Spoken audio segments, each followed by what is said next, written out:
కవిత గారు లేటుగా కళ్ళు తెరిచారు. బీఆర్ఎస్ పార్టీ బీజేపీ పార్టీ ఎప్పుడో చీకటి ఒప్పందాలు చేసుకున్నాయి. దానికి సాక్ష్యం తెలంగాణలో జరిగినటువంటి పార్లమెంట్ ఎలక్షన్లలో వాళ్ళకు వచ్చినటువంటి సీట్లు.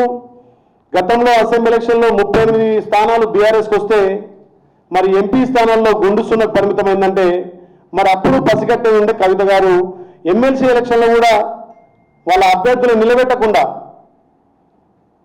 బీఆర్ఎస్ పార్టీ ఎట్లయితే బీజేపీ సపోర్ట్ చేసిందో దాన్ని బట్టి కూడా అప్పుడన్నా కవిత గారు బయటపెట్టి ఉండే. ఇప్పుడు ఏమున్నా వాళ్ళ ఆస్తుల పంపకాల్లో వాళ్ళ పార్టీ నుంచి ఆమెను గెట్టేస్తారు కాబట్టి మునిగిపోయే పాటు నుంచి ఎప్పుడైతే బయట దుంకాలని ఆలోచన చేసి కవిత గారు మాట్లాడుతున్నారు. మరి కవిత గారు కొత్త పార్టీ పెడతారా, లేకపోతే ఇప్పటికే బీఆర్ఎస్ బీజేపీలో విలీనమయ్యే అవకాశాలు ఎక్కువ కనిపిస్తున్నాయి.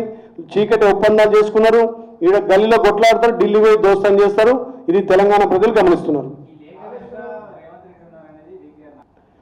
లేఖలో ఉన్నటువంటి అంశాలు చూస్తే కవిత గారు కొంత కళ్ళు తెరిచి కొంచెం నిజాలు తెలుసుకొని సాక్షాత్తు ఆమె రాసినట్టుగా కనిపిస్తుంది.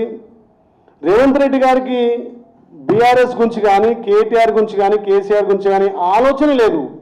తెలంగాణ ప్రజలు మాకు అవకాశం ఇచ్చారు, ఏ రకంగా తెలంగాణ ప్రజలకు సంక్షేమ ఫలాలు అందియాలి, ఏ రకంగా ఈ అప్ల రాష్ట్రాన్ని ముందుకు తీసుకుపోవాలి, కడుపు కట్టుకొని మేము ఇచ్చినటువంటి హామీలు ఉద్యోగులకు కానీ, రైతులకు కానీ, నిరుద్యోగులకు సంక్షేమ పథకాలు అందించాలనే లక్ష్యంతో పోతుంది తప్ప మా గౌరవ ముఖ్యమంత్రి రేవంత్ రెడ్డి గారికి కేసీఆర్ గురించి కానీ, బీఆర్ఎస్ పార్టీ గురించి ఆలోచన చేసే సమయమే మా ముఖ్యమంత్రికి లేదు.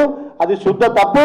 కవితని చెప్పిన దాంట్లో మీ అందరు చూడండి, ఆ లేఖలో ఉన్నటువంటి గత కవిత ప్రెస్ మీట్లో మాట్లాడిన దానికి ఆమె రాసినటువంటి లేఖకు పొంతన కుదురుతుంది. కాబట్టి తప్పకుండా అది కవిత బాధపడో, బయటకు వచ్చో, పంపకాల్లో తేడా వచ్చో, మరి మీకు వాటా తక్కువ ఇస్తున్నారో, మరి వాళ్లకు లిక్కర్ స్కామ్లో పనిచేయలేదో, దేంట్లో వచ్చిన తగాదల వల్ల ఆమె రాసిన లెక్క తప్ప దీన్ని వేరే పార్టీ రాసి బయట పెట్టాల్సిన అవసరం లేదు. తప్పకుండా కవిత గారు రాసిన లేఖలో వాళ్ళ నాయన చేస్తున్నటువంటి కొన్ని పొరపాట్లు తెలంగాణ ప్రజలకు బహిర్గతం అవుతున్నాయి. కాబట్టి 100కి 100 ఈ లేఖ కవిత గారు రాసిందని మేము నమ్ముతున్నాం. కవిత లేఖ రాయకపోతే మరి తెలంగాణ జాగృతి రాష్ట్ర వ్యాప్తంగా ఆమెకు ఒక నెట్వర్క్ ఉంది. కనీసం మా కవిత గారు, మా జాగృతి అధ్యక్షురాలు లేఖ రాయదని ఆమెన్న బయట పెట్టాలి. మరి కేటీఆర్, హరీష్ రావు గారు కవిత గారు రాయలేదు, అది వేరే వాళ్ళు రాసిందని చెప్పి ఎవరైనా బయట పెట్టాలి. మరి వాళ్ళకు సంబంధించిన పత్రిక ఒకటి మాత్రం రాసి తప్ప అది వాళ్ళ సొంత పత్రిక. మిగతా పత్రికలన్నీ కూడా కవిత గారు స్వయంగా రాసిరు, ఆమె ఒప్పుకుందన్నట్టుగా మీడియా కథనాలు కానీ పేపర్లో వచ్చిందని బట్టి చూస్తే 100కి 100 కవిత గారు రాసినట్టే ఉంది. శ్రవణ్ మాటలు వింటే నిజంగా నవ్వొస్తుంది. ఆయన ఏ పార్టీ నుండి ఎట్లా మాట్లాడతాడో మీకు అందరూ తెలుసు.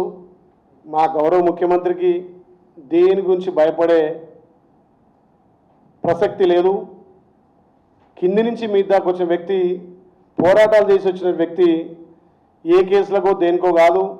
కాకపోతే వాళ్ళ 10 ఏళ్ల పాలనలో వాళ్ళు కొన్ని కేసులు పెట్టి, అక్రమ కేసులు పెట్టి ఎదగకుండా కాంగ్రెస్ పార్టీని తొక్కిపెట్టినా కానీ ఒక్కొక్క మెట్టు ఎక్కుకుంటూ మా గౌరవ ముఖ్యమంత్రి ఈ ముఖ్యమంత్రి స్థాయికి వచ్చింది. కాబట్టి ఏ కేసులకో ఎవరు పెట్టిన ఆరోపణలకో మా ముఖ్యమంత్రి భయపడే వ్యక్తి కాదు.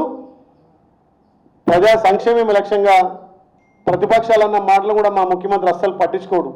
ఎందుకంటే ఆయనకు అభివృద్ధి సంక్షేమ లక్ష్యంగా ముందుకు పోతుండు. మీరు చూస్తున్నటువంటి ఈ 15-16 మాసాలలో చూడండి, గతంలో ఉన్నటువంటి ముఖ్యమంత్రులు ఏ రకంగా పరిపాలన చేసిరు, ఏ రకంగా పాలన నడిపించారు. ఈ 15 మాసాలలో మా గౌరవ ముఖ్యమంత్రి ఎప్పటికప్పుడు సమీక్షా సమావేశాల ద్వారా ఈ దగాబడ్డ తెలంగాణ, ఈ అప్ర తెలంగాణను ఏ రకంగా ముందుకు తీసుకుపోవాలి, విదేశాల నుంచి ఏ రకంగా రాబట్టాలి, ఇక్కడ ఉన్నటువంటి సమస్యలను ఏ రకంగా సాల్వ్ చేసుకోవాలనే ఆలోచన మీద ఉంది తప్ప దేని గురించి మా ముఖ్యమంత్రి ప్రతిపక్షాల గురించి కానీ ఈ ఆరోపణల గురించి పట్టించుకునే సమయం మా ముఖ్యమంత్రికి లేదు. తెలంగాణ ప్రజలు మనకు ప్రజాపాలన అందించారు, ఈ ప్రజాపాలన అభివృద్ధి లక్ష్యంగా ముందుకు పోవాలని చెప్పి మా ముఖ్యమంత్రి గారి ఆలోచన, మా మంత్రుల ఆలోచన.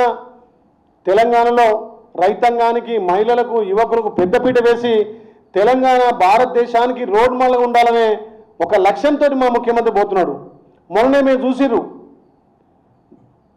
దేశవ్యాప్తంగా 1931లో జరిగితే కులగణన జరిగితే రాహుల్ గాంధీ ఆలోచనను, రాహుల్ గాంధీ గారు భారత్ జోడో యాత్ర చేసేటప్పుడు కాశ్మీర్ నుంచి కన్యాకుమారి తిరిగేటప్పుడు వాళ్ళ స్థితిగతులను తెలుసుకొని ఎవరి కులం ఎంత, ఎవరి కులం తగ్గట్టు వాళ్ళకు వాటా ఉండాలని చెప్పి భారతదేశంలో కాంగ్రెస్ పార్టీ అధికారంలో వస్తే దేశవ్యాప్తంగా జనగణంలో కులంగా జరిగేది.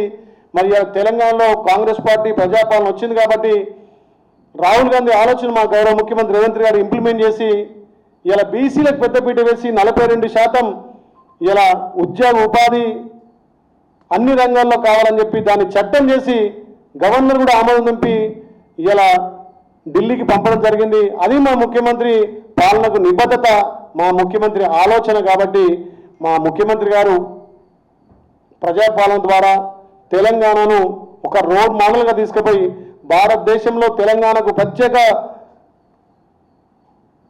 కలగాలని చెప్పి ప్రత్యేకంగా తెలంగాణను రోడ్ మోడల్గా తీసుకోవాలని చెప్పి మా గౌరవ ముఖ్యమంత్రి అనిత్యం ప్రజల కోసం పనిచేస్తుండు.